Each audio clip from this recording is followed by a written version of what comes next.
আব্দুল্লাহ জুলবাদাজাইন এর লম্বা ঘটনা আছে, লম্বা ঘটনা আমি বলবো না, সামান্য অংশ বলবো। এই আব্দুল্লাহ জুলবাদাজাইন ওর সমস্ত শরীরের কাপড়গুলি চাচা কেড়ে নিয়ে নাঙ্গা করে ছেড়ে দিয়েছে। এক তিল কাপড় গায়ে দেয়নি, শুধু একটা কম্বল ওর মা দিয়েছিল, ওই কম্বলটা ছিঁড়ে পাছায় খানিক আর গায়ে খানিক নিয়ে বিশ্ব নবীর দরবারে আসলেন। দরবারে রসুলে নবীজি যখন দেখলেন আব্দুল্লাহর অবস্থা, এখন লম্বা ঘটনা আছে, কোরআন তেলাওয়াত থেকে নিয়ে এত কিছু বলবো না। আব্দুল্লাহ জুলবাদাজাইন একটা ধনী ঘরের ছেলে, আসাবে সুফাদের ভিতরে চলে গেল। এবার আসাবে সুফাদের ভিতরে থাকে, এমন সময় রই রই কাণ্ড, চলো চলো চলো সাজো সৈন্য সাজো, সৈন্য সাজো, সৈন্য সাজো। রং উঠে গেল কিসের? তবুকের যুদ্ধ। তবুকের যুদ্ধের জন্য সব সাজা সাজা চারিদিকে তৈরি হচ্ছে। যার ঘোড়া আছে রেডি হও, যার উট আছে রেডি হও, যার তালোয়ার আছে রেডি হও। এবার বিশ্বনবী এলান করে দিলেন, ও মদিনার আনসার মুহাজিরেরা, তোমাদের নিজের নিজের মাল মসজিদে নববীতে জমা করো। চারিদিক থেকে মালের ঢেরি পড়ছে, এখন আমল চলছে মালের, এখন আমল চলছে মালের, এটা জানের নয়। ইয়ানছে রাসূলুল্লাহ, ওয়ানছে ইয়া রাসূলুল্লাহ। মেয়েরা নাকের কানের হাতের গালে খুলে দিয়ে বলছে, ইয়া রাসূলুল্লাহ, ইয়া রাসূলুল্লাহ, এটা নেন, এটা নেন। মালের ঢেরি হতে লেগেছে। এবার ওই আব্দুল্লাহ জুলবাদাজাইন ও তো বসে আছে আসাবে সুফাদের ভিতরে, যাদের ঘরে নাই, বিবি নাই, ছেলে নাই, ব্যবসা নাই, বাণিজ্য নাই, খাবার নাই, মসজিদের কোণে বসে থাকে, সাদকা এলে খায়, হাদিয়া এলে খায়, আর বাইতুল মাল খায়। ওইভাবেই তাদের জীবন চলে। তারা চুপ করে বসে আছে। আজকে আমাদের মাল নাই, ঘোড়া নাই, তাহলে কেমন করে মুতার প্রান্তে ও তবুকের যুদ্ধে কেমন করে যাব? তবুকের অভিযান যখন শুরু হয়ে গেল, আব্দুল্লাহ নিজেকে কন্ট্রোল করতে পারছে না। একবার উঠছে আর একবার বসছে, মনে হচ্ছে ওর পেটের ভিতরে পেট কামড়ি ধরে গেছে, ওর ভিতরটা চটপট করছে। কারণ ধনী ঘরের ছেলে ছিল, যখন ধনী ছিল মাল দেওয়া অভ্যাস ছিল, যদিও বেঈমান ছিল, মুশরিক ছিল, কিন্তু মাল দান করা অভ্যাস ছিল। একবার উঠে একবার বসে, একবার উঠে একবার বসে। কি দিব রে, কি দিব রে আব্দুল্লাহ, তুই হতভাগা রে।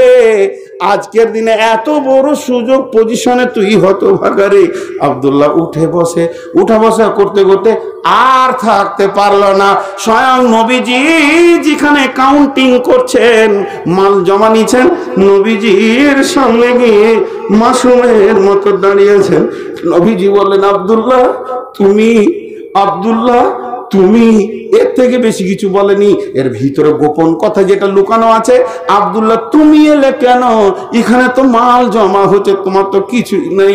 তো আব্দুল্লাহ তুমি যখন বলেছেন আল্লাহ নবী, তখন আব্দুল্লাহ গাল ফুলিয়ে জোরে জোরে শ্বাস নিয়ে কাঁদতে শুরু করেছেন। কাঁদতে কাঁদতে কাঁদো কাঁদো অবস্থায় অশ্লীল সিক্ত আঁকিতে নবীজিকে বলছেন, ইয়া রাসূলুল্লাহ, অনেকক্ষণ থেকে দিলটা বেচৈন ছিল, কি দিব কি দিব, এই কম্বলটা দিই তো শরীরটা খালি, এটা দিলে তো পাছা খালি, আর তোমার কাছে কিছু নেই, একটা খেজুরও নাই। আজকের এই আমলে আমি নিজেকে শরীক করি, এই সৌভাগ্যটা কি আমার হবে না? হাজার হাজার জন শরীক হবে, আমি আব্দুল্লাহ কি বাকি যাব? অনেক খোঁজার পর নবীজি গো, আমি একটি মাল খুঁজে পেয়েছি, এটা যদি গ্রহণ করেন তো আপনার আব্দুল্লাহ খুশি হয়ে যাবে। নবীজি বললেন, তোমার কাছে কি আছে বলো? আব্দুল্লাহ বুকে হাত দিয়ে বলছেন, ইয়া রাসূলুল্লাহ, আল্লাহ আমাকে একটা জান দিয়েছে, এটাকে মুতার প্রান্তে দিয়ে দিতে চাই, আপনি আমাকে শরীক করে নেন এবং আমাকে দোয়া করে দেন যেন আমি শহীদ হয়ে যাই। বিশ্বনবী বলেন, আব্দুল্লাহ রে, তুমি কবুল হয়ে গেছো। হাসি মুখে রেডি হয়ে গেলেন। মুতার যুদ্ধের যখন সাহাবীরা বিদায় নিতে শুরু করেছেন, চলো চলো চলো চলো মুতার প্রান্তে চলো, চলো চলো যখন রই উঠেছে, আব্দুল্লাহ যাওয়ার পালা পড়েছে। বিশ্ব নবী আব্দুল্লাহর ঘাড়ে এরকম হাত দিয়ে বললেন, আল্লাহ, আমি আমার আব্দুল্লাহর জন্য বেঈমানদের, আব্দুল্লাহর রক্ত বেঈমানদের জন্য হারাম করে দিলাম। আব্দুল্লাহ চিৎকার মেরে কেঁদে উঠলেন, ইয়া রাসূলুল্লাহ, আমি শহীদ হতে চাইছি, আর আপনি এমন দোয়া দিয়েছেন যে আমি শহীদ হতে পারবো না। বিশ্বনবী বলেন, আব্দুল্লাহ রে, তুমি যদি বিছানাতেও মরো, আল্লাহ তোমাকে কিয়ামতের মাঠে শহীদের দলে তুলবে। সেই আব্দুল্লাহ কয়েকদিন পরে সেখানে ফাঁকা খোলা আকাশে থাকার কারণে যুদ্ধের মহড়া চলতে চলতে অত্যন্ত জ্বর হলো, এত বেশি জ্বর হলো ওতে আব্দুল্লাহ পৃথিবী থেকে বিদায় নিলেন। সে আব্দুল্লাহ জানাজা নবীজি পড়ালেন, লাশ কবরে নবীজি নামালেন এবং আল্লাহকে বললেন, ও আল্লাহ, তোমার আখেরি নবী আমি আব্দুল্লাহর উপরে রাজি ছিলাম, তুমিও রাজি হয়ে যাও। আমতলার লোক, মুর্শিদাবাদের লোক, মাদ্রাসাটা আমতলার মাটিতে আছে, কিন্তু আমতলার নয়, বিশ্ব মুসলিমের মাদ্রাসা। কখন চেতনা হবে? পৃথিবীর কোন বিয়েতে দেখেছেন যে মাইক লাগিয়ে বক্তা লাগিয়ে কালেকশন করছে? কিন্তু শুধু মাদ্রাসাতেই করতে হয়। এ হতভাগাদের চেতনাটা এখনো হয় না। জি, কখন জান লাগবে, কখন মাল লাগবে, সচেতন ওই ও বুঝে নেবে। জি ভাই, তো একটা জিনিস খালি ভাবেন, আমি আপনাদের কাছে বেশি চাপ সৃষ্টি করব না, 10,000-এর 10টা দেখতে চাইছি। 50,000-এর লোক এখানে আছে, আমার বায়ান চলবে, আমার তফসির চলবে, তফসির পিছাবে না, কিন্তু 10টা লোক একবার দেখা দেন তো, 10,000-এর 10টা লোক। দুর্গমগির একান্তর মরু দুস্তুর পারাবার, লঙ্ঘিত হবে রাত্রিতে যাত্রীরা হুঁশিয়ার, ভুলিতেছে জল দুলিতেছে তরি, ভুলিতেছে মাঝি পথ, কে আছো নজওয়ান হওয়া আগোয়ান, হাঁকিছে ভবিষ্যৎ। আপনি একবার চোখ বুঝেন, নিজের ফুল প্রপার্টিটাকে একটা রাউন্ড ঘোরান, যে ওইখান থেকে 10,000 না থাকলে কি আপনি রাস্তার ভিখারি হয়ে যাবেন? যদি ভিখারি হন তো আপনাকে টাকা লাগবে না। আর আপনার মন যদি আপনাকে সাক্ষী দেয়, আমার ফুল প্রপার্টি থেকে 10,000 বেরিয়ে গেলে আমি ভিখারি হব না, 3খানা ফেসিলিটি দেব, টাকা আল্লাহর ঘরে জমা হবে, প্লাস আপনার ঘর থেকে 1 বছরের জন্য আল্লাহ রোগ মুক্ত করে দেবে। ওরকম কত 10,000 আপনার বেঁচে যাবে। হালকা জ্বর সর্দি হবে, বড় রোগকে আল্লাহ সরিয়ে দেবেন, বড় কাজ আপনাকে দিয়ে দেবেন, চাকরিতে ইনভেস্ট হয়ে যাবেন, সব রকম আপনার কাজ এসে যাবে, ব্যবসা বাণিজ্যে লাভ হবে। আল্লাহর গোলাম 10 জন উঠে বলেন যে আমি মাত্র 10,000 টাকা দিব। আমার তো ফার্স্ট চাইছিলাম 1 লাখ টাকা। মেমারি মাদ্রাসার কালেকশন হয়, প্রথমে বলে 1 কোটি টাকা দেনওয়ালা কে আছেন, তাও পরে 3-4 জন দাঁড়িয়ে যায়। জি ভাই,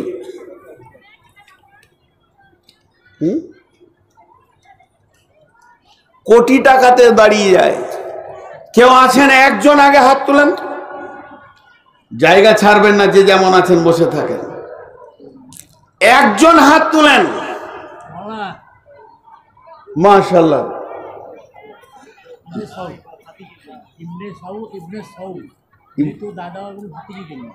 মৃত্যু দাদা ভাতিজির জন্য ইবনে সৌ, মাশাআল্লাহ, 10,000 টাকা।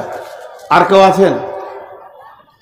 আল্লাহর গোলাম, রসুলের উম্মত, বাপের তো সবগুলি চষে খেয়েছেন, বাপ তো নিজে শুয়ে আছে কবরে, মা বাপের জন্য 5-5, 10, মা বাপের জন্য, বাপের যোগ্য ছেলে কে আছেন, হৃদয়ের কলজে বিক্রি করে দেন, 5-5, 10। জি, 5-5, 10 কেউ আছেন? আল্লাহর বান্দা, আল্লাহর গোলাম, মা বোনেদের ভিতরে কেউ আছেন? কানের দুটা দিয়ে পাঠান, নাকের গুলো নিয়ে কোনো লাভ নাই, পোঁটা লেগেই আছে। আছেন আল্লাহর গোলাম কেউ? মা বোনেরা আপনারা কানের গুলো দেন, বিশেষ করে যারা খালা মা তারা দেবেন, ইয়ং মেয়েরা দিয়েন না, পরে পস্তাবেন। যাদের ওজন আছে সংসারে তারা দিয়ে পাঠান। আল্লাহর গোলাম আর একজন হবে না? এনাকে ধরার মতো আর একজন হবে না? সে হোক, কি নাম? ফেকারুল ইসলাম 10,000। 2 জন হলো, 3টে না হলে তো ভালো লাগে না। আল্লাহ বেতের পছন্দ করে, বেতরকে। বলেন আল্লাহর গোলাম কে আছেন 3 নম্বরে? 3 নম্বরে 10,000 দেনেওয়ালা। জি জি ভাই, 10,000 টাকা বর্তমানে কিছুই লয়, কিচ্ছু লয়, কিচ্ছুই লয় এই যুগে 10,000 টাকা। জি, আল্লাহর গোলাম বলেন 10,000 দেনেওয়ালা। জি, আল্লাহর বান্দা কেউ আছেন? 10,000, 10,000। আচ্ছা, আমি 10,000 বলছি, এটা আমার চোপার জোর আছে, আমি এরকম থাকবো। তো 5,000 থাকলে আপনি বলেন কেন যে আমি 5,000 দেবো? ইনশাল্লাহ বলেন, 5000ও বলেন, হাজারের নিচে আল্লাহর একটু বসেন, শুধু 1000 থেকে ঊর্ধ্বে বলেন। মাদ্রাসার ছাত্র 8-10 জন এখানে এসে দাঁড়াও, 8-10 জন ছাত্র স্টেজে এসো। মাদ্রাসার ছাত্রদেরকে বলছি 8-10 জন স্টেজে এসো। আল্লাহর গোলাম কেউ আছেন? ওই দিকে যেতে বলেন ছাত্রগুলোকে, ওই ফাঁকা জায়গায় বসবে ওরা, ওদেরকে চাদর ঢোকাবো। দেখেন ভাই, একটা কথা বলছি, টাকা দিয়েন না কিন্তু উঠে যেন না। উঠে গেলে আর বাড়ি যাবেন না। রাস্তা ভুল করে তিহির ময়দানে মুসা নবীর কম যেমন ঘুরেছিল, তো ঘুরে ঘুরে দেখবেন ফারাক্কা, ঘুরে ঘুরে দেখবেন ফারাক্কা, সারা রাতে হেঁটে দেখবেন ফারাক্কা। শেষকালে বিপদে পড়বেন, কেউ পার জায়গা ছাড়বেন না। কারণ ছেলেগুলোকে আমি একবার আপনাদের ভিতরে দিব 2-5 মিনিট। অতএব ছেলেরা কই রে বাবা, খালি গোশ খেয়েছে আর পান খেয়েছে আর জিলিপি খেয়ে ঘুরে ঘুরে বেড়াচ্ছে। জি, আল্লাহর বান্দা কেউ আছেন? 5000 দেনেওয়ালা বলেন, 5000 বলেন, 20 জন 5000-এ বলেন। ভাই এত কমজোর তো আমতলা লয়। জি, আমতলার লোক তো এত দুর্বল নয়। জি ভাই, আর কই রে ছেলে পিলে গুলো ডাক রে বাবা, মাদ্রাসার ছাত্র আয় না রে বাপ।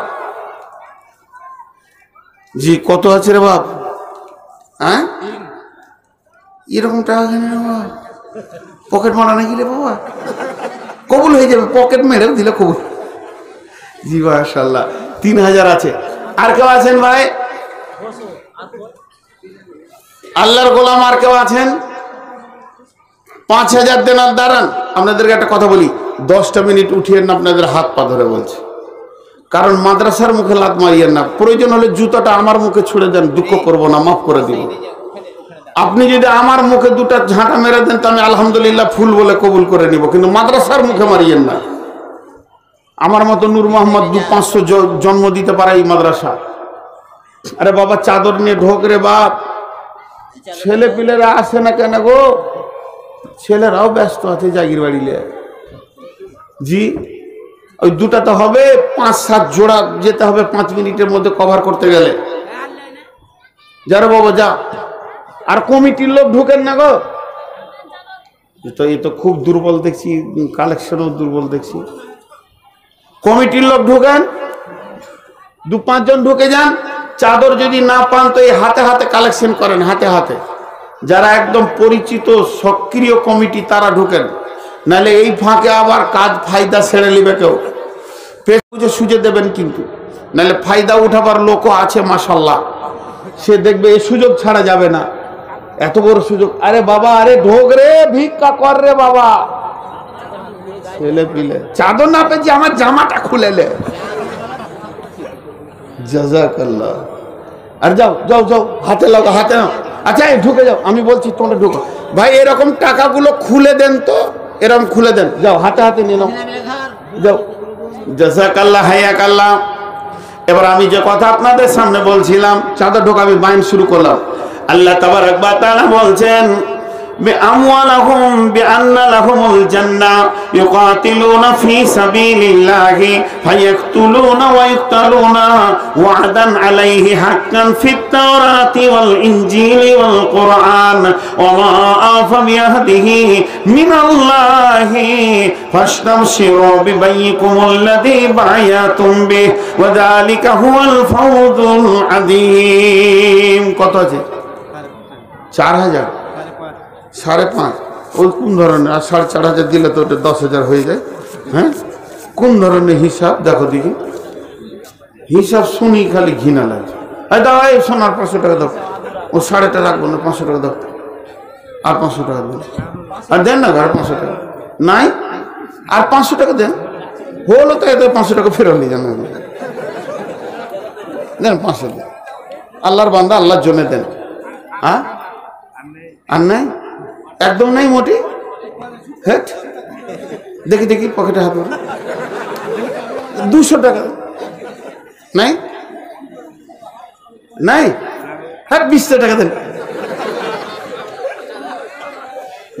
ওর ভিতরে সব দিয়ে দিয়েছে। আর কে আছেন ভাই? এই চাদর আরো ঢুকতে হবে। আমি আমার বায়ান শুরু করছি, কিন্তু তা আল্লাহ তাবারক ওয়া তাআলা বলছেন তাহলে তোদের কাজ কি আত্তাইবুনাল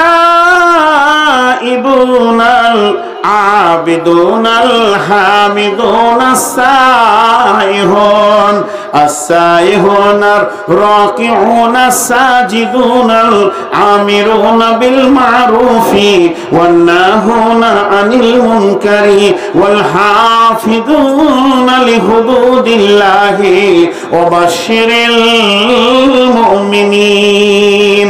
মুমিনদের দুটি আয়াতে, প্রথম আয়াতে প্রথম মুমিন আর দ্বিতীয় আয়াতে শেষে মুমিন। একবার ভেবে দেখেন, প্রথম আয়াতে প্রথম মুমিন আর দ্বিতীয় আয়াতে শেষে মুমিন, দুই দিক থেকে মুমিনের সাঁড়াশিতে আল্লাহ আয়াত দুটিকে ভরে রেখেছেন। প্রথম আয়াতে কি বললেন? আমি নিশ্চয়ই আল্লাহ মুমিনের জান আর মালকে কিনে নিয়েছি জান্নাতের বিনিময়ে। আর দ্বিতীয় আয়াতে আল্লাহ কি বললেন? মুমিন রে, তোদের জীবনের কাজ হবে 8টা। তোদের কাছে যে আমি জানমাল কিনে নিয়েছি, আমি একটা লোককে আমার বাড়িতে কাজে রাখছি, ওকে আমি বলছি তোর 1 বছরটাকে আমি কন্ট্রাক্টে কিনে নিলাম, প্রতি মাসে তোকে 15,000 টাকা দিব, 12 18 1,80,000 টাকা তোকে দিব। তুই আমার ঘরে 1 বছর কাজ করবি। কাজগুলো হচ্ছে কি? আমার গাড়ি চালাবি, আমার হাট বাজার করবি, আমার জমি দেখবি, জমি চাষ করে দিবি, আর আমার সংসারের সমস্ত ছোটখাটো কাজ করবি, আমার আপনার কিনা স্কুলে নিয়ে যাওয়া আসা করবি। এইভাবে ওকে 8টা কাজ দিলাম, বললাম তোর জন্য রয়েছে 1,80,000 টাকা। তো আল্লাহ তাবারক ওয়া তাআলা প্রথম আয়াতে বলছে মুমিন রে আয়, তোদের সঙ্গে ব্যবসা করব। ব্যবসাটা কেমন করে করব? তোরা জান দিবি, মাল দিবি। আমি তওরাত ইনজিলে এগুলোকে ওয়াদা করেছি, কোরআনে ওয়াদা করেছে।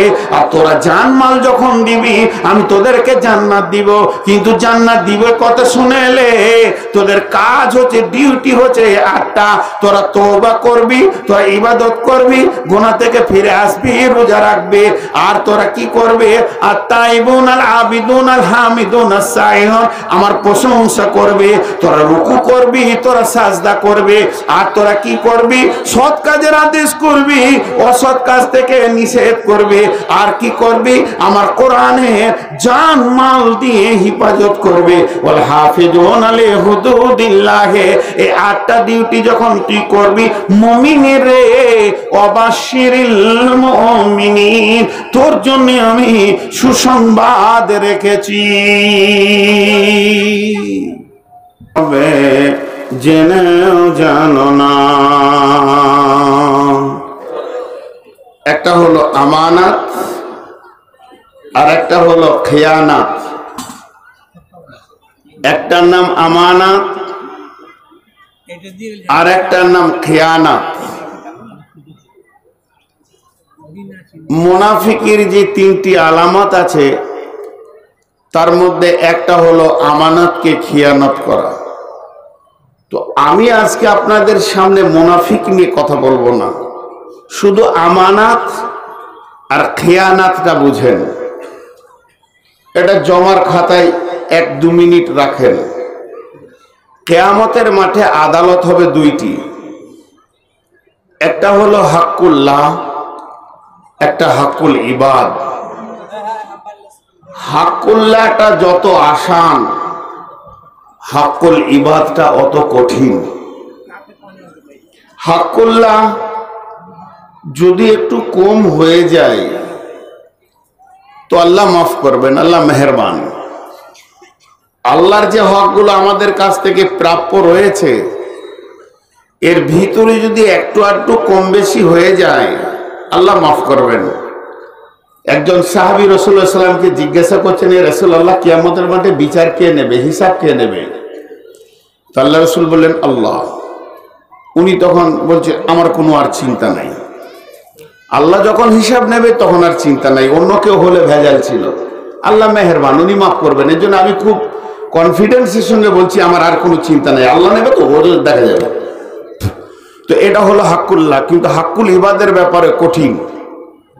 হাক্কুল ইবাদ মানে বান্দার হক। इबादत से अल्लाह से ताल्लुक होते हैं, मामलात से मासिरात से बंदा से ताल्लुक होते हैं। আপনার জীবনে বডি থেকে দুটো জিনিস বের হয়, আপনি জানেন না। একটা বের হয় আমল, আর একটা বের হয় ব্যবহার। একটা বের হয় আমল, একটা বের হয় ব্যবহার। আমলটা নেই আল্লাহ, ব্যবহারটা নেই সাধারণ মানুষ, সমাজ। ব্যবহারের ত্রুটি হলে সমাজ আপনাকে ধাক্কা মারবে, আমলের ত্রুটি হলে আল্লাহ আপনাকে ধাক্কা মারবে। আমি তাহাজ্জুদ পড়ি কিনা এ ব্যাপারে সমাজের খোঁজ নেওয়ার দরকার নাই, কারণ ওটা আমার সঙ্গে আল্লাহর, আল্লাহর সঙ্গে আমার। 5 ওয়াক্ত নামাজে দাঁড়িয়ে যায়, সবার জানে যে নূর মোহাম্মদ নামাজি, কিন্তু ভিতরে যে কি গোলমাল চলছে এটা আল্লাহ জানে। এর জন্য যতগুলি ইবাদত আছে পৃথিবীতে, সমস্ত ইবাদতগুলি আল্লাহর সঙ্গে সম্পর্ক আছে। আর যতগুলি ব্যবহারিক জিন্দেগি আছে, লেনদেন, চলাফেরা, ভাষা, উঠা বসা, খাওয়া দাওয়া, ঋণ লেনা দেনা, লিবারকে খাটানো, লিবারকে বিদায় করা, তার পয়সা দেওয়া, দোকানদানি করা, ব্যবসা বাণিজ্য করা, এগুলো বান্দার সঙ্গে তাল্লুক আছে। এটাকে বলছে মাসিরাতের জিন্দেগি, লেনদেনের জিন্দেগি। আর একটা হচ্ছে মামলাতের জিন্দেগি, আল্লাহর সঙ্গে তাল্লুক। তো কালেমারও দুটো ভাগ আছে, লা ইলাহা ইল্লাল্লাহ মামলাতের জিন্দেগি, মুহাম্মাদুর রাসূলুল্লাহ। লেনদেন কেমন হবে? নবী মুহাম্মাদের মতো হবে, কারণ আল্লাহকে দেখিনি, আল্লাহর কোনো লেনদেন নাই। আল্লাহর লেনদেন যা আছে গোপনে, আপনাকে আমাকে দিচ্ছে, আমি আপনাকে দিচ্ছি, আল্লাহকে আমি দিব, আল্লাহ আমাকে দেবে। আজকে আপনারা যেগুলো দিচ্ছেন আল্লাহর সঙ্গে লেনদেন চলছে, কিন্তু এগুলো গোপনে। আর নবী মুহাম্মদ সাল্লাল্লাহু আলাইহি সাল্লামের লেনদেনগুলো ছিল প্রকাশ। এর জন্যে কালেমার দুটি ভাগ। আমার উপস্থাপনাটা ভালো করে শুনেন।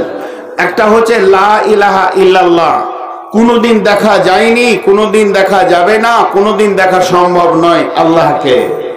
তার মানে ঈমান এমন একটা জিনিস যা কোনোদিন দেখা যাবে না, যেটা কোনোদিন সম্ভব নয়। ঈমানকে ভিতরে আছে না আছে, এখানে যতগুলি লোক বসে আছেন, কে ঈমানদার কে বেঈমানদার এর বহিঃপ্রকাশ কিছু নেই। এখানে স্টেজে আমরা যারা আছি, কে ঈমানদার কে বেঈমান এর কোনো বহিঃপ্রকাশ নেই, ও বহির প্রকাশ নেই। এর জন্যে আমাদের এটাকে বলা হবে মামিলাতের জিন্দেগি। কিন্তু রাসূলুল্লাহ সাল্লাল্লাহু আলাইহি সাল্লাম, মুহাম্মাদুর রাসূলুল্লাহ, রাসূলুল্লাহ সাল্লামকে দেখা গেছেন, তার হাত পা দেখা গেছে, তার চলাফেরা দেখা গেছে, তিনি কেমন ভাবে বিবিদের সঙ্গে চলেছে, ব্যবসা কেমন ভাবে করেছেন, সমাজে কিভাবে চলেছেন, শিক্ষক কেমন ছিলেন, ছাত্র কেমন ছিলেন, কিভাবে তিনি আপনার কিনা যুদ্ধ চালিয়েছেন। অতএব মুহাম্মদ রাসূলুল্লাহ সাল্লাল্লাহু আলাইহি সাল্লাম কোনোদিন গোপন নয়। তো আমার হৃদয়ে থাকবে ঈমান, আমার বডিতে থাকবে নবী মুহাম্মদ মুস্তাফা সাল্লাল্লাহু আলাইহি সাল্লাম। এর জন্যই তো লা ইলাহা ইল্লাল্লাহ মুহাম্মদ রাসূলুল্লাহ। তো মামিলাতের জিন্দেগি, মাসিরাতের জিন্দেগি, এই দুটিকে ক্লিয়ার করতে গেলে ঘন্টার পর ঘন্টা লেগে যাবে। আমি এইটুকুই বললাম, জীবনের দুটি ভাগ আছে, আপনার, আমার, তার, ওনার, সে, যে কেউ পৃথিবীতে মানুষ হিসেবে এসেছে, তার দুইটি আদালত হবে কিয়ামতের মাঠে। আমল নিয়ে আদালত হবে আল্লাহর সঙ্গে হাক্কুল্লাহ, আর ইবাদত নিয়ে আপনার কিনা চলাফেরা, উঠা বসা জিন্দেগি, হাক্কুল্লাহর উপর একটা আদালত হবে। একটা কথা আপনাদের ব্যাগে জমা আছে, আমার আপনাদের ব্রেন ব্যাগে, হৃদয়ে, অ্যালবামে জমা রেখেছি, সেটা হলো আমানত, খেয়ানত। আমানত, খেয়ানত, আমানত, খেয়ানত। আমি উমরায় যাব, বাড়ি থেকে বের হয়েছি, আপনাকে আমি 2 লাখ টাকা আমানত দিলাম, ফিরে আসলে আমি নিব, মারা গেলে আমার স্ত্রী, আমার মেয়ে, আমার ছেলের হাতে দিয়ে দেবেন, এটা আমানত। আমি দিয়ে গেছি 5 ভরি স্বর্ণ, বাড়িতে চুরি হয়ে যেতে পারে, ফুল ফ্যামিলি চলে গেছে বিদেশে, আমানত। টাকা আমানত, পয়সা আমানত, স্বর্ণ আমানত, রূপচাঁদি আমানত। আমি আমার জমিটা আপনাকে দেখতে দিয়েছি, 2 বছর দেখাশোনা করেন, আপনাকে 20,000 টাকা দিব, বাকি যা জমির মাল হবে সব আমার, আমানত। এতটুকু যদি আপনি ওখানে খিয়ানত করেন, তো আল্লাহর কাছে গিয়ে আপনাকে জবাব লাগবে যে আমানতের খিয়ানতিটা হলো কেন। তোমাকে দেওয়া হয়েছে আমানতদারি, তুমি খিয়ানত করলে কেন? এতক্ষণ আমি যা বকলাম, এখন আমি আমার মেন বক্তব্যে ফিরে চলে আসলাম। সেটা হলো কি, আমাদের কাছে আল্লাহর দুইটি আমানত আছে। এটা কোনোদিন আমরা খেয়াল করেছি কিনা আমি জানি না, হয়তোবা আমি অধম খেয়াল করতে পারিনি, আপনারা খেয়াল করেছেন। দুইটি আমানত আমাদের কাছে আছে আল্লাহ। সেই আমানত দুটির ভিতরে অনুপরিমাণ যদি খিয়ানত হয়ে যায় তো কঠিন। কে খাবো কি করে, গ্লাসে ঢালবো কখন, খাবো কখন, একটা ছোট বোতল দিবি রে ভাবা, ওইটাই আসলে হবে। বেরেল তুলতে তুলতে মরে যাবো। বোতল নিয়েছি, যাও। তুমি যে একদম কালো কোট পরে আছো, ভয় লাগছে দেখে। যাও শোনা, যাও। তো এতটুকুন যদি আমানতের খিয়ানতি হয়ে যায়, জবাব লাগবে। আশা করি আমার কথাগুলো এতক্ষণ বুঝতে পেরে গেছেন, আর আপনাদের বুঝতে অসুবিধা হয়নি। টোটাল 2-5 মিনিট যা বললাম সবগুলিকে একদম 30 সেকেন্ডে এক জায়গায় করে দিচ্ছি। জিন্দেগিতে দুইখানা আমানত আল্লাহ দিয়েছেন, সেই দুটি আমানতের হিসাব আল্লাহ কিয়ামতের মাঠে নেবেন। আপনি ভুলে গেছেন কিনা তা আমি জানি না। আমি অন্ধতার ভিতরে দীর্ঘদিন সেই আমানতের খেয়ানতি করেছি কিনা আমি তা জানি না।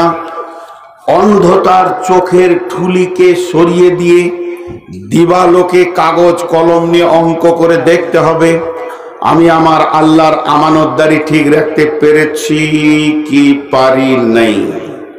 যদি পেরেছি তো ঠিক, না পেরেছি তো আদালতের জন্য তৈরি হয়ে যান। আগামী বুধবার আপনার বহরমপুর কোর্টে আদালতের ডেট আছে। জমি মামলা সংক্রান্তে আপনাকে রেডি যেমন হতে হয়, কাগজ, দলিল, পর্চা, রেকর্ড, বিয়ালরোর অফিসারের সিগনেচার, সিল, সবকিছু উকিল নিয়ে ধরে আপনি যেমন রেডি হবেন, আগামী দিনে দুইটা আমানত আল্লাহকে বুঝিয়ে দেওয়ার জন্য আমরা রেডি হয়ে যাই, রেডি হয়ে যাই, রেডি হয়ে যাই, রেডি হয়ে যাই। এটাই আমার আজকের বক্তব্য। কিন্তু আল্লাহ আবার সবাইকে প্রশ্ন করবেন না। আল্লাহ এমনই, তিনি একটু কম্পেয়ার করে নিয়েছেন। আল্লাহ মুসলিমদের সাথে এটা করবেন, নন মুসলিমের সঙ্গে করবে না। আল্লাহ বলছে তুমি কে? মুসলিম, তোমার হিসাব আছে। তুমি কে? নন মুসলিম, হিসাব নাই। তাইলে নন মুসলিমরাই তো বেঁচে গেল? জি না, ওদের সঙ্গে ফাইসালা চুকে গেছে, ওদের সঙ্গে রেজুলেশন হয়ে গেছে, ওদের সঙ্গে কম্পেয়ার টেনে নেওয়া গেছে, ওদের সঙ্গে আর বসার দরকার নেই। আল্লাহ রসুল বলে দিয়েছে না, দুনিয়া সিজনুল লিল মুমিনি ও জান্নাতুল লিল কাফির। তোমরা পৃথিবীতে বলো আমি নন মুসলিম, সুখ শান্তি নিয়ে নাও, যেমন করে থাকবে দুনিয়াতে।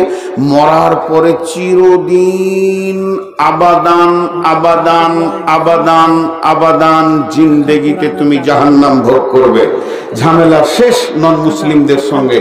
যারা মুসলিম তাদের জন্য এত কিছু, তাদের জন্য এত কিছু, তাদের জন্য ফারাজ, তাদের জন্য হালাল, তাদের জন্য হারাম, তাদের জন্য চলবে, তাদের জন্য চলবে না, এটা বৈধ, এটা অবৈধ, এটা জায়েজ, এটা না জায়েজ, এটা সুন্নত, এটা মুস্তাহাব, এটা ওয়াজিব, এটা ফরজ, এটা ফরজে কিফায়া, এটা ফরজে আইন, সুন্নতে মাক্কাদা, সুন্নতে গায়র মাক্কাদা। এত রুলস, এত আইন, এত প্রসিডিওর, এত নিয়ম, এত কানুন, এত বাধাবিঘ্ন। এই জায়গায় দাঁড়াতে পাবে, এই জায়গায় দাঁড়াতে পাবে না, এই কথা বলতে পাবে, ওই কথা বলতে পাবে না। জবান কন্ট্রোল করো, চোখ কন্ট্রোল করো। একটু আগে তফসির দেখছিলাম সূরা আল ইমরানে, আল্লাহ তাবারক ওয়া তাআলা বলছে তোর চোখকে কেড়ে নিতে পারবো, তোর জবান কেড়ে নিতে পারবো, তোর দিলকে কেড়ে নিতে পারবো, তোকে অন্ধতার জগতে রেখে দিতে পারবো। সূর্য মাথার উপরে উঠবে, তারপরেও তুই কানা অন্ধ হয়ে ঘুরবি আমাবস্যার মতো, সেটা আমি আল্লাহ বানাতে পারি, এ ক্ষমতা আমার আছে। যত কিছু হিসাব আপনার আমার সঙ্গে, মুমিনের সঙ্গে বেঈমানের সঙ্গে নাই। বেঈমানের সঙ্গে কম্পেয়ার চুকে গেছে, ছোট্ট করে একটু আপনাদেরকে মুখ খুলতে বলবো এখন একবার। আয়াতটা পড়ি, মেন আয়াতটা। বিসমিল্লাহির রহমানির রহিম। ইন্নাল্লাহা আশতারা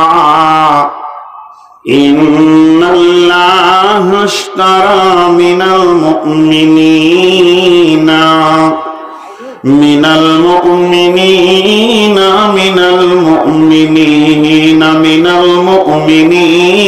من المؤمنين أنفسهم وأموالهم بأن لهم الجنة। রব্বুল আলামিন বলছেন, আমি একটু বাণিজ্যে নামতে চেয়েছি, শেয়ার ব্যবসায় আসতে চাইছি, বিনিময় ব্যবসায় আমি আল্লাহ স্বয়ং নামবো।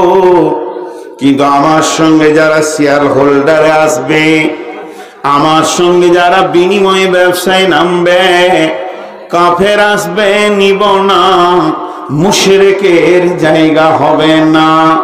জালিমের সঙ্গে আমি ব্যবসায় বসতে রাজি নয়, আমি বসবো একমাত্র মুমিনের সঙ্গে। মুমিন যদি সে না হয়, তার সঙ্গে আমার বিজনেসের কোনো শেয়ার পার্টনার থাকবে না। এখন আমি বলছি, ফারাক্কার মেন জাতীয় সড়কের পাশে শঙ্করপুর ঘাটের পূর্ব দিকে আমি একটা ফ্যাক্টরি বানাবো, ইন্ডাস্ট্রিজ এরিয়া বানাবো, এখানে ম্যানুফ্যাকচার বানাবো। 500 কোটি প্রকল্প চলছে। 500 কোটি টাকার প্রকল্পে অত্র এলাকায় 10 জনকে আমি শেয়ার হোল্ডে নিব। কিন্তু প্রথমেই তার আধার কার্ড জমা লাগবে, তার রেসিডেন্সিয়াল জমা লাগবে, এবং তাকে মুসলিম হতে হবে, 5 ওয়াক্তের নামাজি হতে হবে। এগুলি যদি না হয়, আমি তার সঙ্গে বিজনেসে আসতে চাইছি না, কারণ বেনামাজি বড় বেঈমান হয়ে যেতে পারে। তেমনি আমার আল্লাহ বলছেন, আমার সঙ্গে যে শেয়ার হোল্ডারে আসতে চাইছে, আমার বিজনেসে যে বসতে চাইছে, আমার সঙ্গে যে বিনিময় ব্যবসায় আসতে চাইছে, প্রথম নম্বরে তাকে লাগবে সে মুমিন হতে হবে। মুমিনের যতগুলি গুণ আছে আমি পেপারস খুলে খুলে খুলে খুলে তার লাইফ হিস্টোরিতে দেখে নিব সে মুমিন কিনা। যদি মুমিন হয়, তার সঙ্গে আমার লেনদেন চলবে, আর মুমিন যদি না হয়, তার সঙ্গে আমার লেনদেন চলবে না।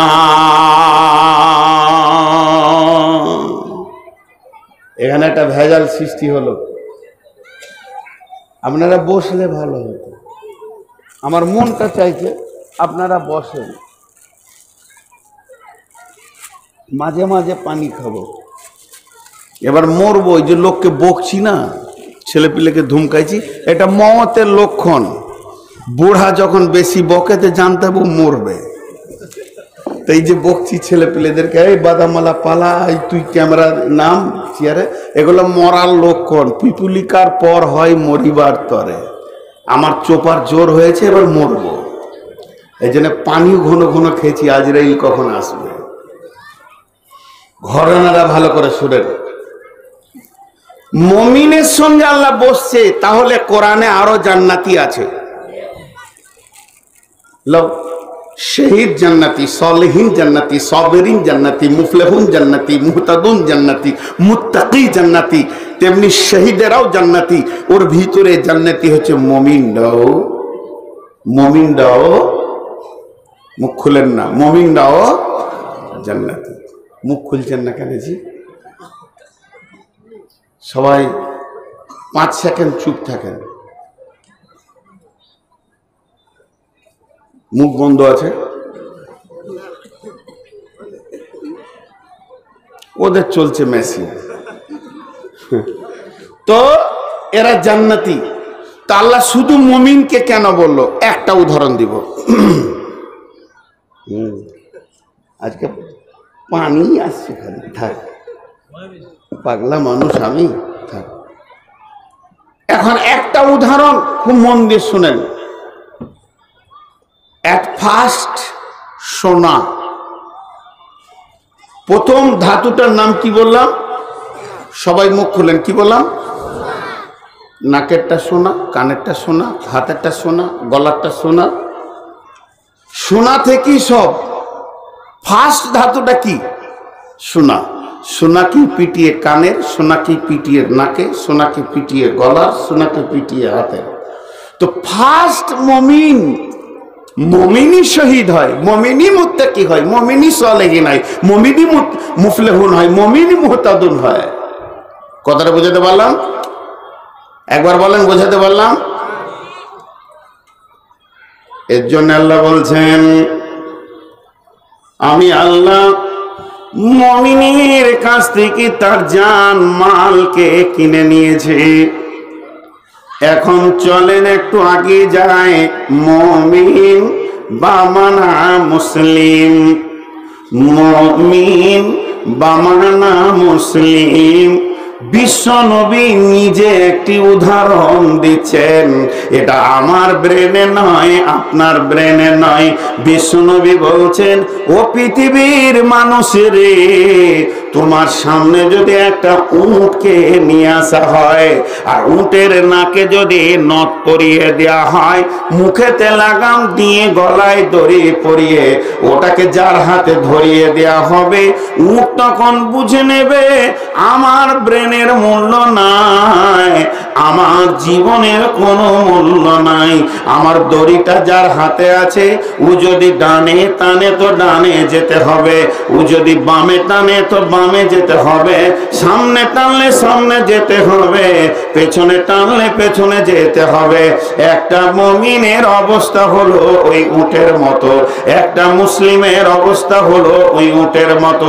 যেদিন ও কালেমা শাহাদাত দিয়ে দেবে, সকল একবার জোরে বলেন আশহাদু আল্লাহ, সবাই বলেন না ভাই, আশহাদু আল্লাহ ইলাহা। সাউন্ড এটা নয়, এটা সাউন্ড নয়। এই চাওয়ালা বলেন, আমি আর কত বয়ান করব? ও এখানে আবার ঢুকলো। আমি এগুলো একদম বরদাস্ত করতে পারি না। কমিটির লোক আর কেতলিটা নিয়েছেন, এই ও বসে আছে কেন? উঠে যাক তো। দেখেন ভাই, এগুলো আমি বরদাস্ত করতে পারি না যে একটা কোরআনের তফসির চলবে আর ওইখানে চাওয়ালা ঢুকবে। গোটা গাঁটাকে মার্কেট করেছে, এরপরেও কেন ওইখানে ঢুকলো? তারপরেও আমি বলার পরেও বের হচ্ছে না, ওইখানেই বসে আছো। আজীব ব্যাপার, হাসছে মানুষ, তারপর ওকে কিছু বলছে না। এটা আমি খুব দুঃখিত হচ্ছি এখানকার ব্যবহারে। এখন যদি একটা কড়া কথা বলি তো কাল কি আবার আমাকে রাস্তায় জিজ্ঞেস করবে যে আপনি এই ধরনের কথা কেন বলেন। ওই যে সোজা চলে যায় ফারাক্কার স্টেশনে, কত লোক চায়ের বেগারে মোর্চারু এইখানে চা বেচতে এসছে। ওখানে একদম ফিল্ডে থাকতে দেবেন না, যার পাশ দিয়ে যাবে সেই ভাগাবে না। এবার আমি যেটা বলছিলাম, ওই উটটা যেদিকে টানবে সেদিকে যাবে। হে মুসলমান, যদি আপনি নিজেকে মুসলমান মনে করেন, যদি একবার মুসলিম মনে করেন, বন্ধুরে এরই জন্য বাংলাদেশে বাইন করে ভালো লাগে। ওদেরকে বলতে হবে না যে তুই বল, নিজেই বলবে। সকলে একবার জোরে মহব্বতের সঙ্গে বলি, যদি আল্লাহকে ভালোবাসেন, রসুলকে ভালোবাসেন, একবার কালেমা শাহাদাতের সাক্ষী দেন। সকলে বলি আশহাদু আল্লাহ ইলাহা ইল্লাল্লাহু ওয়া আশহাদু আন্না মুহাম্মাদান আবদুহু ওয়া রাসূলুহু। কে কে পড়েন নাই? কে কে পড়েন নাই? কে কে নন মুসলিম আছেন? যিনি নন মুসলিম তিনি পড়বেন না, যিনি মুসলিম তিনি পড়বেন। আমি বারবার বলছি, এটার ভিতরে অনেক গুরুত্ব আছে। যিনি এর ভিতরে নন মুসলিম আছেন তিনি পড়বেন না, যিনি মুসলিম তিনি পড়বেন। আর বিশ্বনবী আদর্শ ছিল মওকার উপরে তিনি খুতবা দিতেন, তিনি মওকার উপরে কথা বলতেন। কখনো সালামের উত্তর আসতে হবে, কখনো জোরে হবে, কখনো প্রয়োজনে চিল্লিয়েও দিতে হবে যদি শুনতে না পাই। তো আজকের জন্যে একবার সকলে জোরে কালেমা শাহাদাতের সাক্ষী দিব।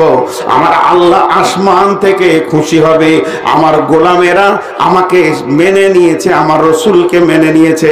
এটা যদি আপনি মনে করেন তো জোরে আওয়াজ করে সাক্ষীটা একবার সকলে মহব্বতের সঙ্গে দিই। আর যখন আপনি কালেমা পড়বেন সবাই নিজে নিজে একবার ডান দিকে আর বাঁ দিকে দেখবেন। যে লোকটা কালেমা পড়ছে না জেনে নিতে হবে পাক্কা নন মুসলিম এখানে এসেছে, নন মুসলিম যে আছে সে পড়বেন না। বাকি সকলে শেষবারের মতো একবার বলি আশহাদু আল্লা ইলাহা ইল্লাল্লাহু ওয়া আশহাদু আন্না মুহাম্মাদান আবদুহু ওয়া রাসূলুহু। এবার একবার কষ্ট করে হাতটা তুলেন, কে কে পড়েছেন, কে কে পড়েছেন একবার হাতটা তুলেন। আলহামদুলিল্লাহ, হাত নামান। এখন আমি কোরআন থেকে বলছি, আমার ওস্তাদ পেছনে বসে আছেন। আল্লাহ আপনাদের সমস্ত জান আর মালকে এখনই এই সেকেন্ডে কিনে ফেলেছেন। আপনার জান আর আপনার মাল আপনার আয়ত্তের ভিতরে নাই। এই স্বাধীনতাটা শেষ হয়ে গেছে। আপনার জীবনটা এবং আপনার মালটা কার হাতে চলে গেছে? আল্লাহর হাতে চলে গেছেন। আল্লাহ তাবারাক ওয়া তাআলা যদি আপনাকে দিতে বলে তো আপনি মাল দেবেন, আল্লাহ যদি মানা করে তো আপনি দিতে পাবেন না। আল্লাহ যদি আপনাকে জান দিতে বলে তো জান দেবেন, আল্লাহ যদি মানা করে তো জান দিতে পাবেন না। কারণ মুসলমানের কোনদিন পৃথিবীর বুকে মওতের আগে পর্যন্ত স্বাধীনতা পাবে না। আমার দিকে তাকান, আমার হাতে একটা বোতল আছে, বোতলে পানি আছে, পানিটা পান করতে পারবো? জোরে বলেন, পারবো? পানিটা পান করতে পারবো কি পারবো না? পারবো না। এই হাতে ছিল তখন পারবো, আর এই হাতে চলে গেল তো পারবো না। আমার জান বিক্রি হয়ে আছে যার কাছে, সে মানা করে দিয়েছে। তাহলে মুসলমান স্বাধীন নয়। জন্ম থেকে মওত পর্যন্ত মুসলমান তার জিন্দেগি যার কাছে